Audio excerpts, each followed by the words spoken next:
नमस्कार, संघर्ष सुद्धीमध्ये तुम्हा सगळ्यांचं पुन्हा एकदा स्वागत। ग्रामपंचायतीचा गलथान कारभार आणि एकाचा संसार वाऱ्यावर।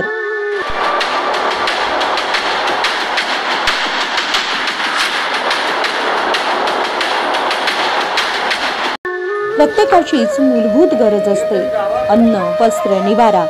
पण जेव्हा स्वतःची जागा असतानाही त्यावर घर बांधण्याची परवानगी मिळत नाही तेव्हा काय करावे, अशीच अवस्था झाली आहे रामचंद्र पाटील यांची।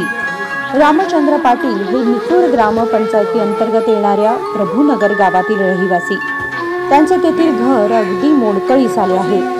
गेल्या 2 वर्षांपासून त्यांना निटूर ग्रामपंचायतीकडून घर बांधण्याची परवानगीच मिळत नाहीये। कुठल्याही क्षणी घर कोसळू शकते। मग यामध्ये कोणतीही जीवितहानी झाली तर याला जबाबदार कोण? ग्रामपंचायतीच्या गलथान कारभारामुळे बहुधा आमचा जीव जाईल अशी विनवणी रामचंद्र पाटील यांनी केली आहे। एवढेच नव्हे तर त्यांची ग्रामपंचायत, तहसीलदार, पोलीस स्टेशन, तालुका पंचायत, जिल्हा पंचायतने देखील दखल घेतली नाही।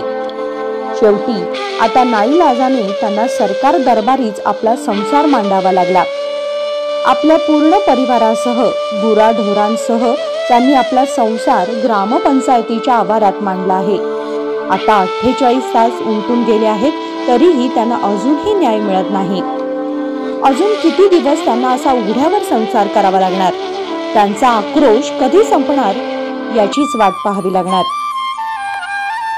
अशाच ताज्या बातम्यांसाठी आणि घडामोडींसाठी पाहत राहा संघर्ष सुद्धी। आमच्या चॅनलला लाईक करा, शेअर करा आणि सबस्क्राइब करा। नमस्कार। सगळं मोडलंय, पुढलं बी सगळं मोडलंय आणि सगळं गावचं पाणी आमच्या घरामध्ये येतंय। तर यांनी विचारायला तयार नाही। घरामध्ये समोर गटर आहे, गटरीतनं किड्या सगळं आत झाल्यात। गटर कशाला बांधला? हे गटर पुढं पाणी जायचं नाही तर तुम्ही गटर कशाला बांधला म्हटल्यावर हे तुम्हाला कोणी सांगितलं? तुम्ही बी माती आणून टाकून बुजून घ्या की तुम्हाला कोण विचारले म्हणतात। मेंबर आमच्या गावचे मेंबर प्रभुनगर लागलेला आता त्यातनं नको आहे।